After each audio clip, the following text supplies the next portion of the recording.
you know, you are also filming somebody talking about the migrants, right?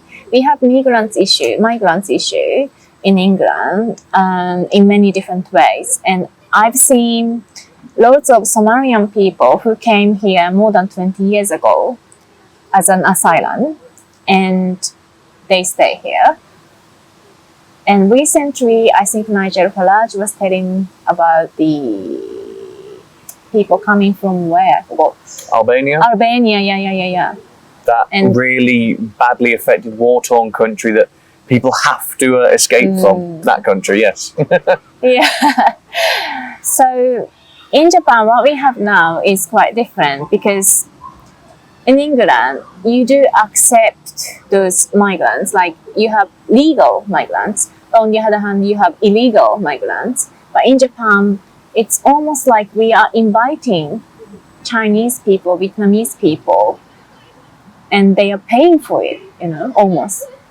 So they can easily come and they can stay. We don't know where they've gone.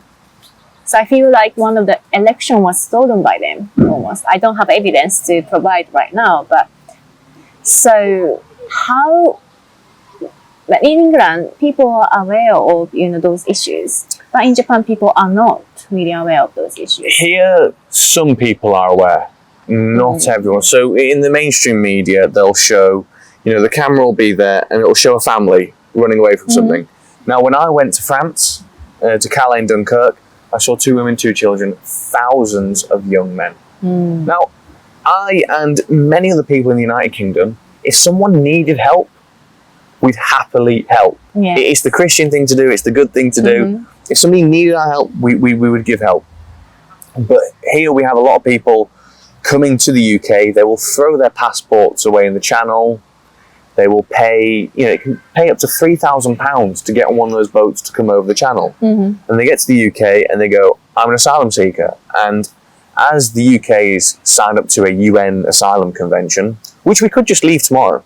So questions have to be asked with our politicians as to, why don't you just leave that convention? You could literally just say, we're withdrawing, but we don't. So it costs a lot of money to come over. But once they do that, it's then, because of that convention, up to our government to prove they're not asylum seekers rather than they have to prove they are asylum seekers. So we have a lot more people coming in than we have going out. Right. But lots of people think that they are asylum seekers or they're running from a terrible life.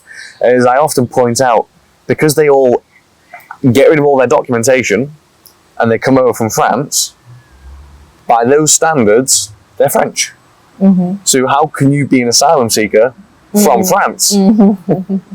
Yeah, I know. And how do I say? So until recently, I don't think we are experiencing those migrants coming over to Japan or they stay there longer. People don't think it's a problem.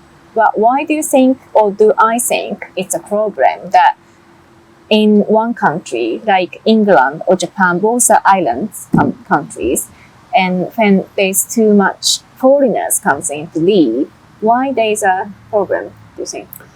A lot don't assimilate.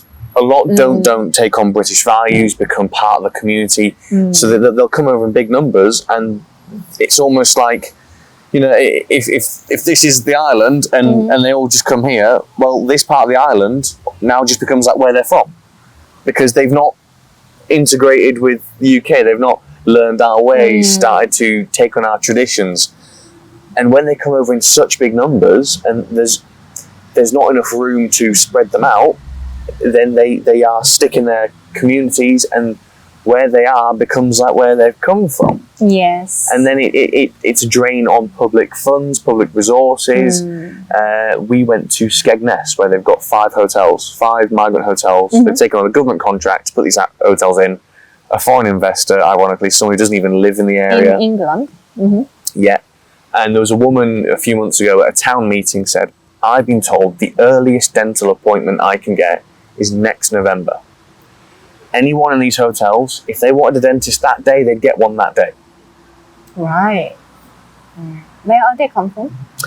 So at the moment, the biggest numbers are from Albania and India, but often they've come from Pakistan, Afghanistan. The Albanians have only recently started to come over in big numbers, but from what I've been told, the Albanians now run all the drugs in the UK except for Liverpool. Exactly, that's what I've heard. Except for Liverpool. It's not only that they come here to look for work or to job. Now they have crime together. They've got like crime organization, and they, are making money, but also making British life really in a bad way. Yeah, the sad thing is, quite often where you have lots of these people put in one place, violent crime goes up, rape goes up. And that's not to say that everyone who comes over is a rapist. Exactly, it's not. But the statistics and the facts speak themselves. Where you do have high amounts of bored single men, rape goes up. And unfortunately, our girls are suffering because of it.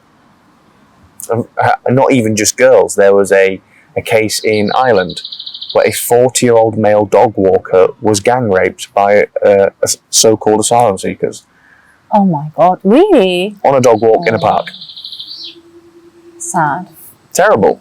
It's the last thing you expect. Yeah, it's just, we have different culture, customs in each countries, and we have our own. British has their own culture, we have our own culture.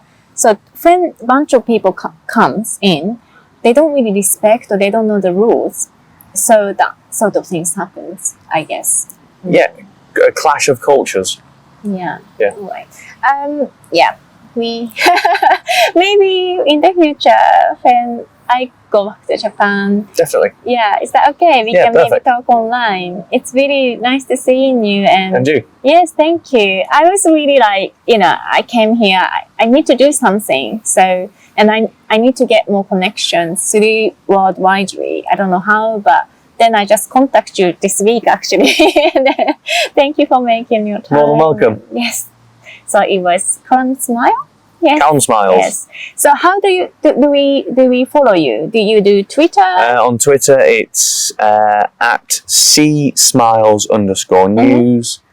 And then I do a little more stuff on my Frankly Speaking on Instagram. So that's @FranklySpeakingPolitics. All right. So we should follow that. Thank you very much. Bye. Bye.